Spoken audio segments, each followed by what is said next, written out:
From ZTN Studios in Harare, Zimbabwe, welcome to State of the Nation. Today we're discussing the NPRC Visibility and Awareness Campaign. In this first of 5-part series, we will focus on the Complaints Handling and Investigations Committee of the National Peace and Reconciliation Commission. This broadcast is brought to you by Zim Papers Television Network. I'm Christine Masego. The National Peace and Reconciliation Commission is mandated to receive and investigate complaints from the public in instances where conflicts arise as a result of human rights violations as provided for in Section 252 of the Constitution and Section 3 of the NPRC Act. Citizens have the constitutional right to approach the NPRC to lodge complaints. Joining us today to discuss knowing NPRC is Commissioner Reverend Charles Masunungure. Welcome, Reverend. Thanks for joining us. Thank you, Christine. Of course, if you have any comments or views on our show today, please contact us via our Facebook page, Zim Papers TV Network, and via our Twitter handle @ZTN News. Now, Commissioner, you're the chairperson of the Complaints Handling and Investigations Thematic Committee. What exactly is your mandate as this committee? Thank you very much, Christine. The Complaints Handling and Investigations Committee is one of the several committees. In the Commission, we have external committees. In other words, these are committees whose membership is also open to outsiders. By outsiders, I mean people that are not commissioners or staff of the Commission. And then we also have internal committees. These are committees whose membership is restricted to commissioners and the staff of the Commission. And the Complaints Handling and Investigations Committee is one of the internal committees. In other words, the membership is that the chair is a commissioner and there are other commissioners and members of staff depending on their departments who are members of that committee. Okay. Yes. Of course, with your task of handling complaints and yes. investigations, how does one lodge a formal complaint? Right. As you see in Section 252F of the Constitution, it says to receive complaints from the public and take appropriate action as the Commission sees fit. And Parliament, when it came up with the NPRC Act, Chapter 10.32, Section 3, subsection 2A, then added an additional function of investigations, which was specific. And so when complaints come, they are lodged in different ways, depending on the facilities that the person has. You will notice that because of the advent of the internet, we have got our own website, we have got a Twitter account, we have got a Facebook account. We also have a platform, a WhatsApp number that the public can use to lodge complaints with the Commission.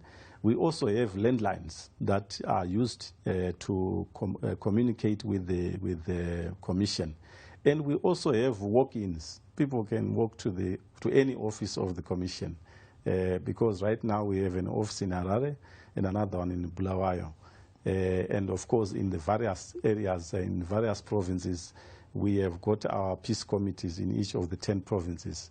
And that's a mechanism where the public can use to lodge their complaints as we continue to interact and decentralize. Okay. Yes. Now, you mentioned that they have so many different avenues in which they can lodge these formal complaints. Yes. Is there an issue with regards to people who choose to be anonymous as they lodge their complaints?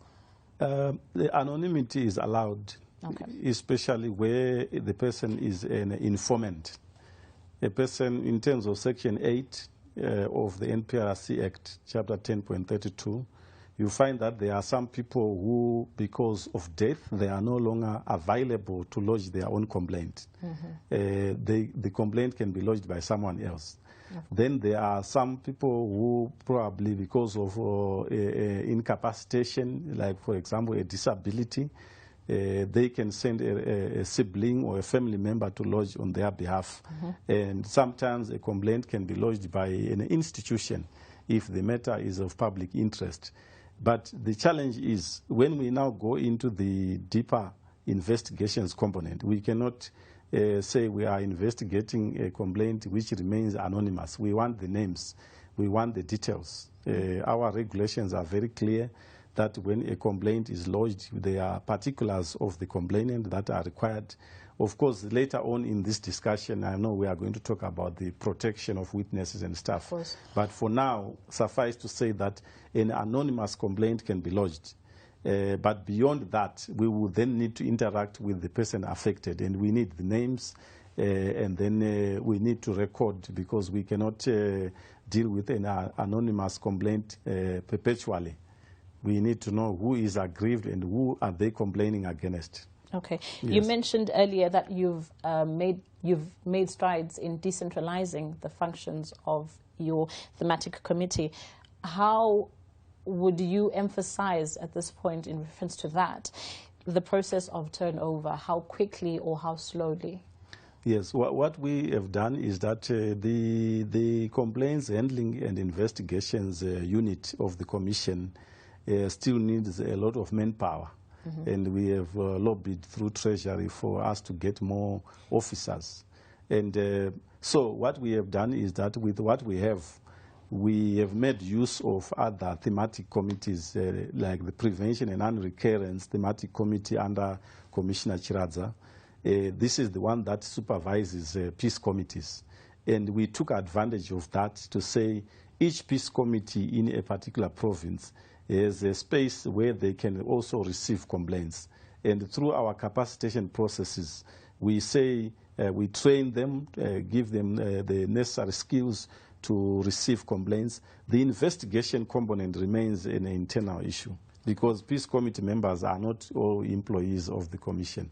But we are saying for purposes of lodging a complaint, they can conduct the peace committee members. And fortunately, peace committee members are part of the communities. They are coming from the provinces, and therefore it becomes easy. And not only that, peace committees are multi-stakeholder platforms where people from different political parties, traditional leaders, churches, civil society organizations, government departments, they actually make the peace committees. And therefore there is comfort for people to lodge their complaints through those mechanisms. And then the committee on complaints handling investigation then will take over from there, and then we will take appropriate action, whether to refer the case to another institution or to launch a full-scale investigation into the matter complained about. Of course. Now, Yes. as a country, of course, we've had our fair share of conflict over the years. Do you, as the NPRC, focus on specific periods of time in which people's complaints or issues are then addressed? Yeah, thank you, Christine, for that question. Many people have asked about that in relation to other commissions like the Human Rights Commission, whose act says they can only deal with issues that occurred from 2009 coming this way. Fortunately for the NPRC, in terms of Section 252C, you see that we are supposed to encourage the people to tell the truth about the past. And this past has not been restricted to a particular past.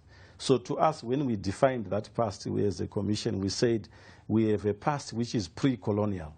We have complainants that are raising issues around that period. They have got their own disputes and conflicts that are affecting them even up to now. Then we have the period, the post-independent era, from the 80s to the 90s to the 2000s, and also to the current period. So we deal with complaints in each space, whether it's the past, the far past, which is the pre-colonial, pre-independence rather, and post-independent era, and then the current emerging issues. We deal with all those, as long as, for clarity purposes, as long as there is a dispute as a result of a human rights violation, we become interested to deal with such cases. And just how far has your commission gone to integrate the affected as far as your functions as a committee are concerned?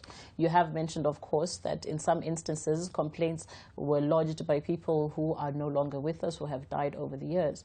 How have you integrated them or their living relatives, as it were, with regards to addressing their complaints? Yeah, actually, to clarify there is that the Act allows us to receive complaints about people that are now deceased.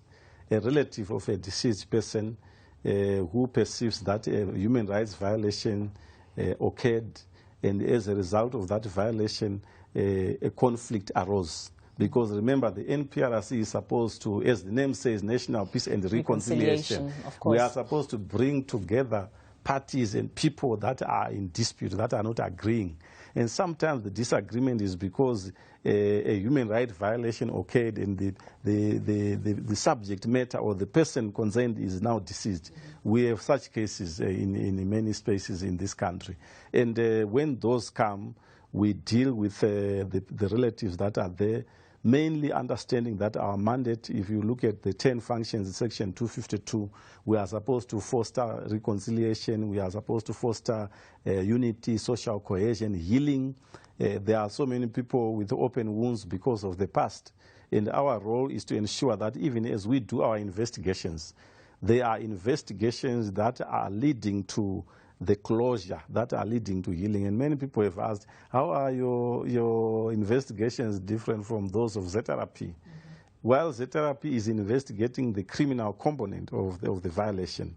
And while the Human Rights Commission is investigating the human rights violation, the NPRC is looking at the dispute itself. How can we reconcile the people? That's where our... In an effort to break the cycle, as it were. To break the cycle, yes, because we want a never-again moment for the country. And for us to do that, we must interrogate what happened in an open manner, and that's why Section 252C says, let the people be allowed to tell the truth without impediment. And then the Commission puts together a mechanism of reconciling the parties concerned.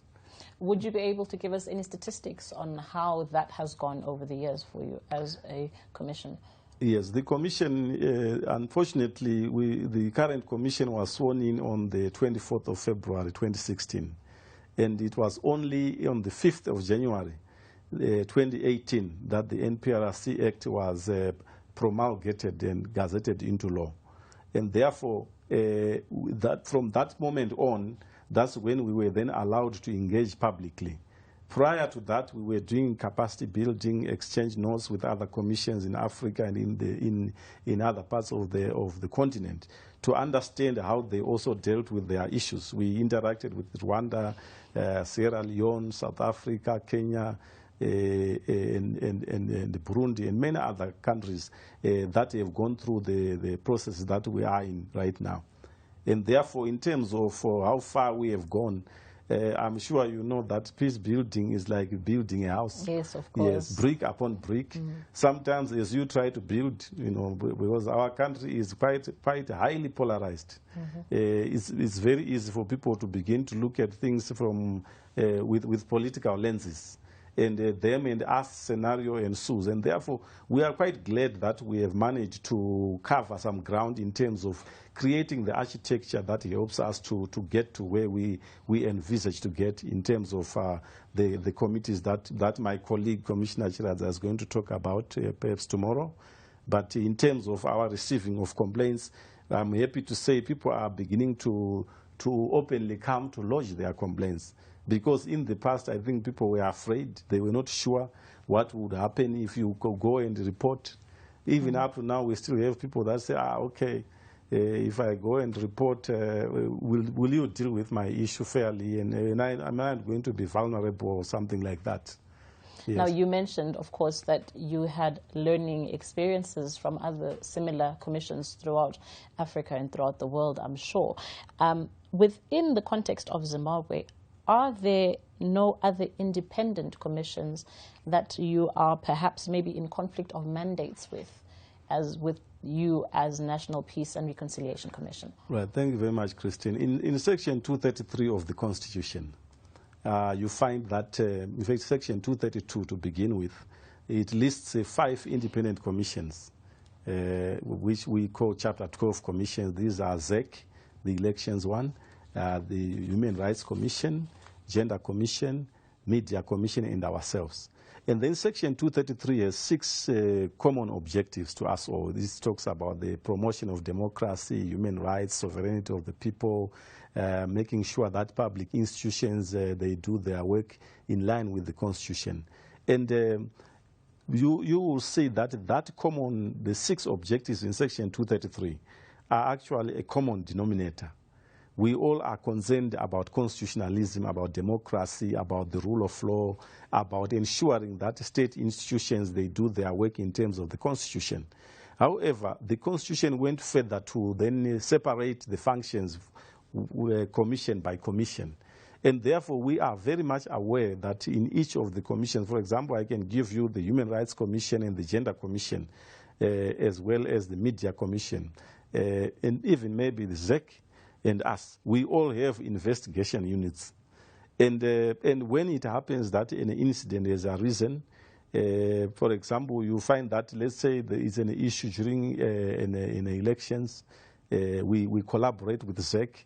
In the past election in 2018, we were ensuring that we supported the process of elections by making sure that each presidential candidate signed the peace pledge. And this was our way of contributing towards reducing conflict between us and other commissions. However, also further, you will see that if with the Human Rights Commission, if there is a human rights violation and there is a dispute as a result of that, we work together, we compare notes. For example, outside the Chapter 12, you also have the Anti-Corruption Commission. The Anti-Corruption Commission is charged with dealing with issues that are purely the abuse of office, economic and stuff. For example, during this lockdown, the past 8 weeks have opened a door for us to collaborate more with the Zimbabwe Anti-Corruption Commission, because you find that people were complaining not about many things. They were complaining about Mill, about how the Mill is being looted by other few people and they resell and so forth. And so where a corrupt practice happens, which has a tendency and a potential to cause conflict, we then look at which sister organization do we deal with. We robbed in the police. In some cases, people were arrested. In some cases, we robbed in the Anti-Corruption Commission to deal with the corrupt tendency. And we were dealing with the dispute component ourselves, because our mandate restricts us to dealing with the conflict that is caused by the particular violation. And so I can safely say that we don't have any conflict with other commissions. In fact, we complement each other. As we pursue our mandates as enshrined in our Constitution. In your pursuit of your mandates, yes, separated from all these other commissions, how have you informed the public, as it were? Because there's the perception, public perception of duplication of mandates within these individual commissions, as you have mentioned. The public is exonerated for thinking that way, because this is the reason why we are here today. Since 2018, we have taken time to use our Twitter handle, our Facebook page, to explain the mandate of the Commission. When the Commission was set up, I remember that even up to now, people bring in almost anything. They complain about anything, land-related disputes, and then we refer them to the Land Commission and to the District Lands Committee. In fact, people believe that the NPRC is supposed to deal with almost everything, from domestic disputes to issues related to families and stuff. And we appreciate that, because we know that this country has really been on a path of conflict for a long, long time. And therefore, when we receive such complaints, we refer them to where they are supposed to go, so that the particular commission or institution pursues also and fulfills also its mandate as provided for in our Constitution. Now, the NPRC embarked on a 21-day provincial outreach program. Yes. What has the response been to that? Yeah. When we went throughout the country, one of our purposes for that was to publicize the existence of the Commission and explain what we were up to doing. And therefore, we were encouraging people to say, you need to bring in your complaints to us. And we explained the nature of the complaints that people should bring. And I can say that over the last 2 years, because in 2018, and fortunately, the report that we did for Parliament, where we report, hasn't been publicized because it is still part of the process of Parliament. And you see that the progression in terms of reports, complaints that were coming. In the last year, the report, which is also supposed to be tabled, but because of this lockdown, Parliament is in recess, is now containing more cases as opposed to 2018. When we did our outreach last year, it actually resulted in an increase in the number of complaints that were lodged because people were now aware of the existence of the Commission and what it was supposed to be doing. Would you say that the information gathered was a true reflection, as you have said, with the increase in numbers, people now have an understanding of NPRC and its function? I cannot say all the people now have that understanding, and that is the reason why we are coming to this platform and using all other mechanisms. We are actually in the process of putting up jingles that will be on radio, on television, in newspapers. We will put out some statements. People are still to appreciate the role of the NPRC. Because, you know, when people have other issues that they are facing, they tend to believe that the NPRC should be the panacea to those issues. And you see it, you know, on social media. When you put a tweet there about anything, you see people. There are some of them. Some of the responses are very impolite, and you can see that people are emotive, and some of them are really saying sense out of those posts. But the truth of the matter is that we still have a long way to go in terms of building that cohesion that is required between state institutions and even constitutional bodies like ourselves and the public. Okay. Yes. Of course, you can be a part of the conversation with all your views and comments. Get in touch with us on Facebook page, Zimpapers TV Network, and our Twitter handle at ZTN News. Now, you're watching State of the Nation, and we're getting to know more about the NPRC, its visibility and awareness campaign. We'll continue our discussion with Commissioner Reverend Charles Masunungure when we come back. Stay with us.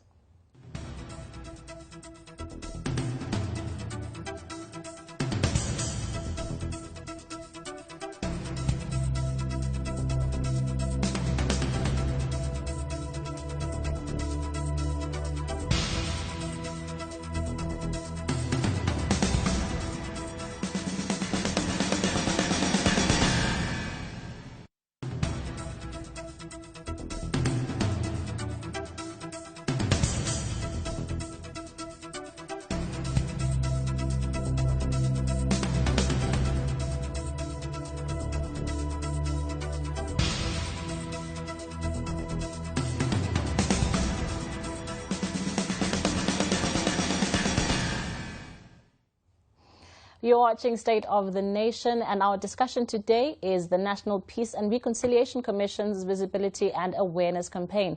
This broadcast is brought to you by Zimpapers Television Network. Now, Commissioner, during the provincial outreach program, complaints were raised, ranging from political violence, kukraundi, general underdevelopment within the provinces, and most recently, the Machete Wars. Has the public made official complaints in regards to these concerns? Yeah, thank you very much, Christine. These issues that were raised when we did our outreach, we picked them up and we put them in our report that is on its way to Parliament, and with recommendations in there around each of the issues that were raised. However, in terms of individual complaints, we're seeing trickling of those complaints coming around perhaps the various issues that were being raised. And therefore, I would safely say that we have opened the door for the public to lodge a complaint around any of the issues that were raised. Because Section 252F, it says we must receive. Therefore, someone has to lodge for us to receive. We appreciate that people can speak in workshops and outreaches, but in the department that our committee superintends, the Complaints Handling and Investigations Department, we deal with names, we deal with places and dates and people. And therefore, in as much as people raised issues around the various epochs of conflict epochs that you have mentioned there, we are now looking at the specifics to say, so in each of those areas, who has a grievance? Because in our regulations, one of the questions that we ask a person when they come is what sort of remedy are they expecting from the Commission? And this is because the public can speak in a general way, but the person that is the subject matter, some people may decide, I don't want to go and, they may say, no, I don't want to go and lodge an individual complaint. If it is about a particular incident, I'm fine with this particular kind of remedy. But there are some who will decide to come, and that's why we are looking at the section that talks of receiving very seriously. Because some people have said, so didn't people lodge complaints in that workshop? They told you the issue, so what are you waiting for? Many people ask us that question. And as a person responsible for investigations myself, I always say, no, that's not the way we deal with complaints. We want the names, and if the person is able to come, let them come. We record their statement, and you may want to know what we record. Our statement consists of maybe 6 or so paragraphs. The first one is really the particulars of the complainant, their full names, their addresses, the age. The second paragraph is now talking about the person they are complaining or the institution they are complaining about, if they know the person or the institution. The third one is now about the dates, when that happened and what really happened. And then the number 4, we are now talking about the witnesses. Who is it that perceived what happened? And the 5th is what else, where else have they gone? Because sometimes people are coming to us after having gone somewhere else. We want to know that. And then the 6th and last one is what is the remedy that they are seeking from us. Sometimes you hear that the remedy is really not in line with our mandate, and politely you tell them, no, okay, we are going to refer you to the next institution. For example, if someone's goat is stolen by another person, definitely you know which institution deals with theft, right? And therefore, we know that people bring in issues, and even, as I have said earlier on, people bring in issues of corruption, issues of land disputes, and issues that are within our mandate. And therefore, as I have explained the statement, you can see that it is not possible then to say, let us deal with anonymity, as you asked earlier on. Yes. Well, maybe then, as a reminder, you can then tell the public again what avenues they can use to get in touch and formally lodge complaints, even though obviously issues were raised in the outreach programs, like you said. Maybe someone was there and they just didn't know how to go about it. Please remind us, what's the process? We have several platforms that are used by the public that are available. The first, of course, is those who are in Harare, in Bulawayo, and the surrounding provinces can actually come to our offices in Bulawayo. We have an office in Bulawayo, and then we have another one in Harare here. And not only that, those who are not able to walk into the office can use the telephone line. We will provide all those details, all the contact numbers. Of course. Not only that, there is the WhatsApp platform that we have also created. We have actually partitioned the country into 3. All the Harare and all the Mashonaland provinces. We have dedicated a line for them. And then Masvingo and Manicaland, we have also dedicated a complaints line for them on WhatsApp. And then Midlands and the Matabeleland region, we have a dedicated line. And this is because we appreciate the language issues. We don't want people to lodge complaints in Harare when they are in Uganda. The language issues. We don't also want people to lodge a complaint from Zaraban and lodge it in Bulawayo. Of course. And therefore, these are the mechanisms. The email is still there. The WhatsApp, like I said, is there. Also, our social media platforms. We have got a Twitter handle. We have got a Facebook platform. We have received complaints from all those different platforms, depending on the capacities of the people. And not only that, I said earlier on that we have provincial peace committees in all the 10 provinces. And their particulars and details are there. These are members of the same community with the people that are affected. And they can also lodge their complaints through those peace committees. And then we will investigate them as the commission. So if an individual passes through all the processes from your offices and makes it to lodge a formal complaint, yes. I know one of the biggest concerns is a victimization of the affected. What measures do you as a commission have in place to ensure the safety of complainants? Right. We have quite a lot. The Enabling Act, the NPRC Act, Chapter 10.32. In Section 10, subsection 13, it says, the Commission shall guarantee the protection of all witnesses who appear before it, before, during, and after. But subsection 14 of the same Section 10 then goes on to give a 10-year imprisonment for anyone who threatens a person before they come to the Commission, during the process, or after. Therefore, all we need to do is to, if a person complains that they are being threatened by someone for having been asked by the Commission to come to us to give evidence, if we hear that complaint, we will just lodge a complaint formally with the police against that person. And where the Act says 10 years, it means that's the maximum jail term. Not only that, we also have other mechanisms of protecting our witnesses. For example, we can expunge the information, we can give them pseudonyms, we can also withhold their particulars where we feel that a person may be victimized because they have complained to the Commission. We don't publicize particulars of complainants. And not only just complainants, there are other adversely mentioned persons who may feel that if they say the truth, they may be victimized. And therefore, while we get all that, the Act allows us to deal with issues in camera. For example, if we feel that this case needs to be dealt with outside the public glare, we allow the victim and their relatives and all the concerned parties only to have access to that information. And besides that, all the commissioners and commission staff took an oath for confidentiality. In other words, as part of our protection mechanisms for people that come to the Commission, we do not allow the divulging of any confidential information to people that that are not supposed to have access to it.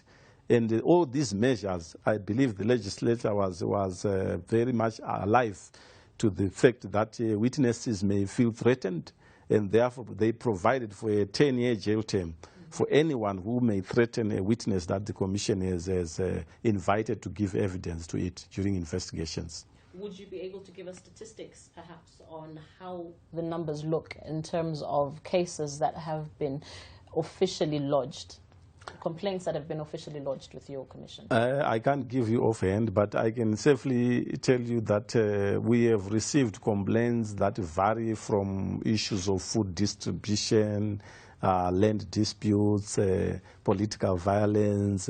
We have heard people complaining also even about, during this current lockdown, we have heard people complaining against the police, for example, that we have been beaten up by the enforcement agents as they are trying to enforce the lockdown. And so even during these last 8 weeks alone, we have received more than 20 complaints there that range from different, as I described them. Yeah. And of course, with the issue of victimization, would you be able to tell us if you've had instances where official complaints that have been lodged with you, your victims are then threatened one way or the other by the person against whom they've lodged their complaints? Have you had instances where you've had to subpoena these people? What action do you take in such a situation? Yeah, in terms of the Act and the regulations, the use of the subpoena is actually a last resort. We have been given the right to subpoena anyone to come to the Commission to give evidence, but we haven't used the subpoena on anyone because even in the worst of cases, we have just a phone call to say, please, can you come to the Commission? We want to discuss. There is someone complaining against you, over this, or there is someone who says you perceived this issue happening, you are a witness.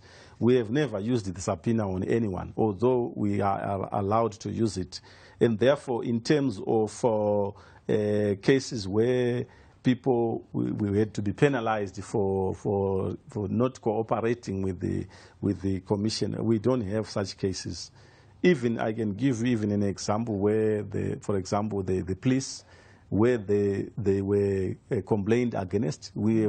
When we asked them to come, they would send their representatives to come and explain to us what has happened, and where dockets were supposed to be opened against certain officers, they have been opened. And we found that very positive because of this is because we have done a lot of engagements with almost every government institution, with civil society. One of our values is transparency. We don't do murky things. Even when we do investigate on a particular case, the Act says even a person that is adversely mentioned, you must give them notice that you are wanted 14 days before. You are wanted at the commission. They have a right to bring their lawyer with them to the commission if they want to.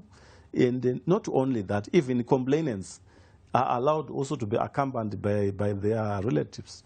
And interestingly, when the definition of a witness in terms of our regulations, it includes the relatives of a complainant. So if we say threatening a witness, we are not just talking about the victim themselves. We are talking even about their family. If a family member of a victim is threatened because the victim came to testify, that is already covered in our regulations as part of the witnesses. Yes. Now, in 2019, the opposition party MDC, led by Nelson Chamisa, revealed in a statement that it met with NPRC and expressed concern over the Commission's lack of action with regards to violence in the country. Would you care to comment on that? Well, I really care, yes. Thank you, Christine. The 2019 statement, I can give you a bit of background. In 2018, before the elections, we were engaging political parties. We engaged almost everyone, including the MDC and Advocate Chamisa. And they signed the peace pledge alongside all the other political parties. Thereafter, when we go to the August 1 of 2018, you know, that nasty incident that led to the Montlandy Commission, we took our own action. Members of the MDC, led by Advocate Chamisa, will recall how we engaged them extensively about that particular incident. And not only that, in 2019, we did actually move to go to the Harvest House, now called the Morgan Sangrai House, to meet with the executive, including Advocate Chamisa. He was there with the rest of the leadership there. And they raised the issue that, you know, many people complained in January. This was last year. What did you do about it? I remember emphasizing to them that I don't remember any member of your political party lodging a complaint around the events of January, officially with us. There is a tendency by members of the public to assume that when you speak to the media, you have lodged a complaint. This is true. Yeah, and I actually invited them. I remember there was the whole entire leadership of the political party led by Advocate Chamisa. And I said to them, go and inform your members to come, even accompany them to our offices, help them to lodge the complaints. That is where we can start from.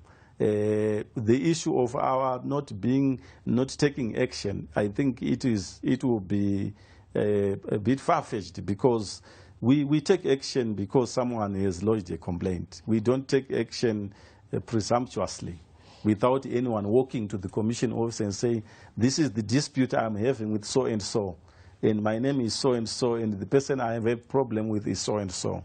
Yes. So I suppose then the issue in such a situation becomes a case of someone who wants to lodge a complaint, but they probably feel that is it's safe as far as political affiliations go. Would you be able to elucidate on that? The good thing about the independent commissions in terms of the Constitution is that they are not supposed to prejudice or advance the interests of any political party.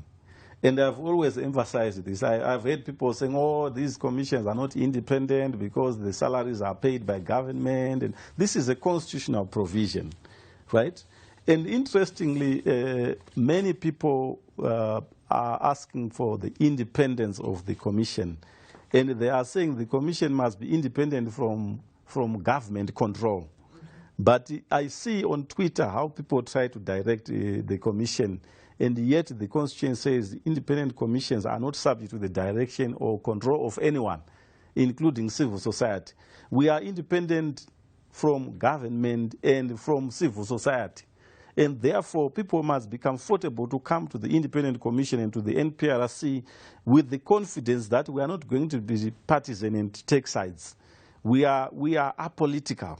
It is a requirement of the Constitution that a commissioner and the commission must deal with issues without taking sides. And this is a fact. We don't take any political sides, and this is why you find our mechanism that my colleague Commissioner Chiradza will talk about tomorrow in terms of the political parties, the composition of our peace committees themselves. We have 2 members of the MDC and 2 members of ZANU-PF in our peace committees throughout the provinces. And this is a comfort zone. If a member of ZANU-PF wants to lodge a complaint, they can come through their members that are in the peace committees. So does the MDC have also a space through their members? The platform, the names of the people that we have in the peace committees were supplied by the headquarters of the 2 political parties. And therefore, I believe that should give people some confidence in the work that we do as a commission. Which is absolutely admirable. And that being said, would you be able perhaps to give us some success stories that have gone through the processes of being formally reported to yourselves, investigated, to the point of resolution as requested by the complainant? There are so many cases that we have dealt with. Unfortunately, because of confidentiality issues, I will not be able to give you the particular cases and in terms of names. But I can safely tell you that we have dealt with cases of partisan food distribution, where members of other political parties felt that food was not being distributed fairly. And once we received that complaint, we were able to engage through our complaints handling mechanism. And for example, if you go today to Rushinga, I am responsible for National and Central Province, while I'm also responsible for the complaints handling and investigation. If you go to Bulawayo, we managed to deal with cases of the unfair distribution of the subsidized milli-meal. Through our commissioner there, who is Commissioner Leslie Ngube. He is my deputy in the Thematic Committee of the Complaints Handling Investigation. Because of language issues, we said, let us have a commissioner from the region who will also lead in the investigations that we deal with there. We jointly deal with them.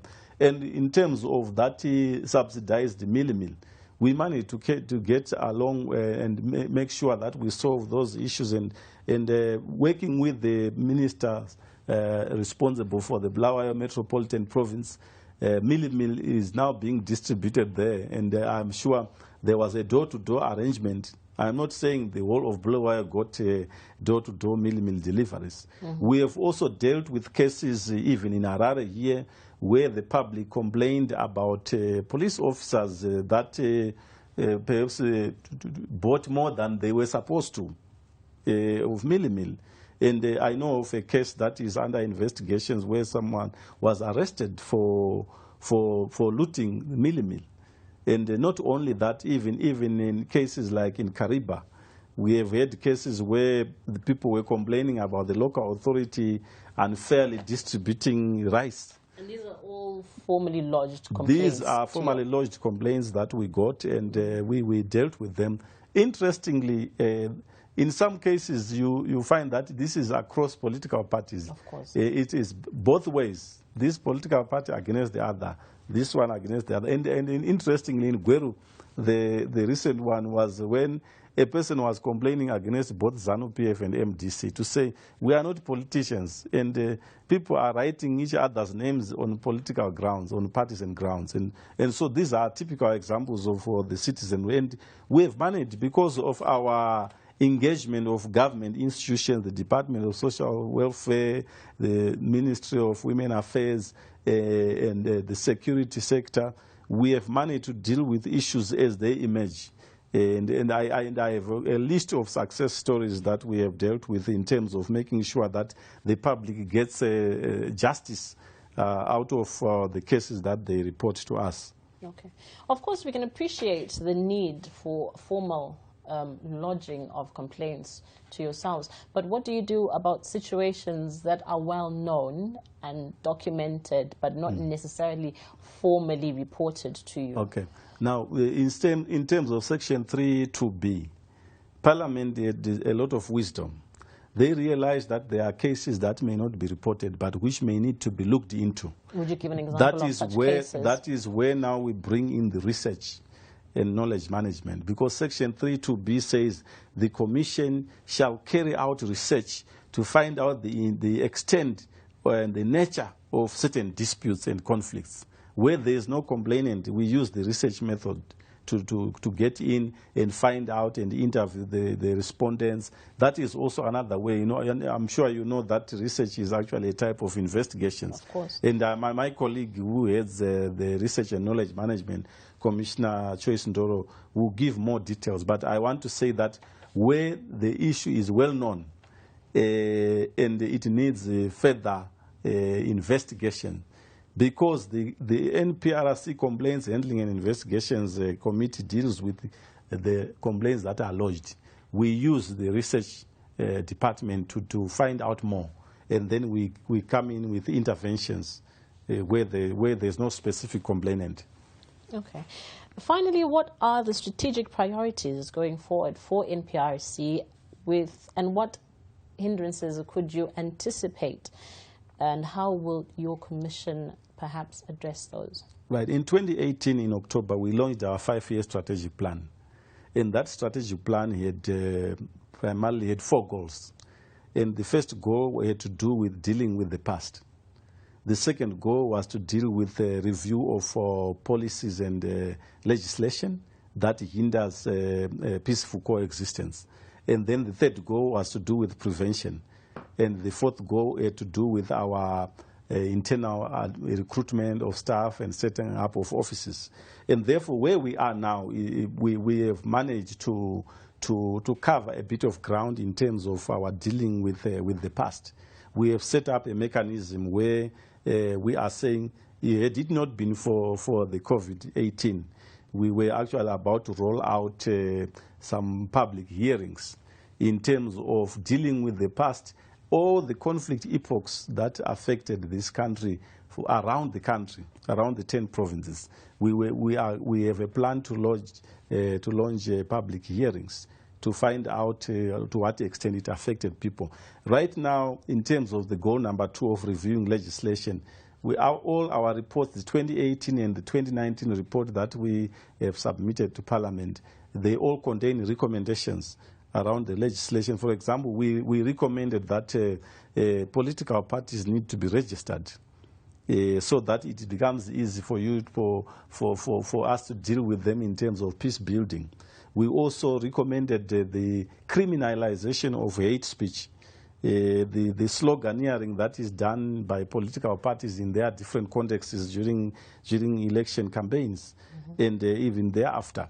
And we also recommended the need for us to look at, like, for example, there is a conflict between miners and farmers, because once someone pegs their mine, the farmer is a loser there. And we are saying those are some of the discords that we find in our laws that need to be looked at.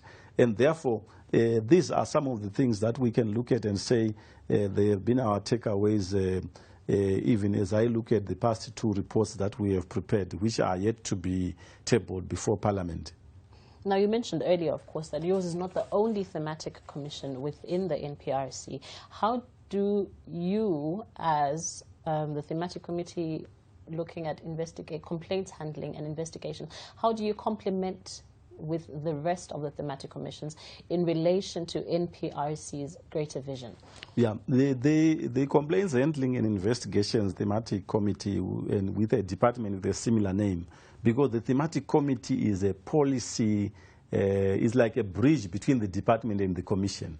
We give advice to the commission and yet give guidance to the department on matters of complaints handling investigation. So when people walk into the commission with a complaint, we are like your reception. We are the people, the front office people.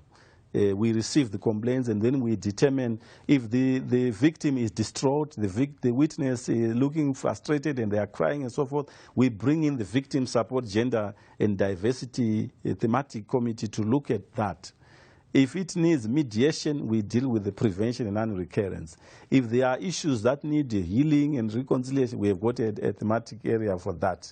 A research, same thing. So we are saying the complaints handling investigations is our gateway into the commission, and then we refer. Sometimes we do internal referrals, and yet we also do external referrals to other institutions where we feel that this issue requires is falling within the mandate of the other institution.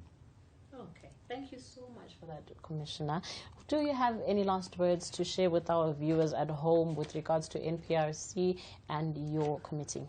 Thank you, Christine. My last words to members of the public out there is that let's give the NPRC a chance. I know that we are a very polarized society. We are people that have our issues that are unfinished over the years. But let's give the NPRC a chance. Let's bring the issues up, and let's be civil in our engagements. Let us not be hostile, especially on Twitter. People are so hostile sometimes, but we need to engage. And I wanted to say, let us also use the platforms that are there, the Twitter, the Facebook, the web page, and also the several numbers that we will share with the public in terms of WhatsApp from the different regions. We want you to come to the commission and be assured that if you are a complainant, a witness, you are protected, you will not be victimized. And we will listen to you, and we will ensure that you get justice to the case that you are reporting about. Okay. And there you have it. You've been watching State of the Nation, and our discussion today, the National Peace and Reconciliation Commission Visibility and Awareness Campaign, focusing on the Complaints Handling and Investigations Committee of the NPRC. Now, we would like to thank our panelist, Commissioner Reverend Charles Masonongore, for taking his time to be with us. And this broadcast has been brought to you by Zim Papers TV Network. If you have any comments or views from our show today, please contact us via our Facebook page, Zim Papers TV Network, or our Twitter handle @ZTN News. Have a good day.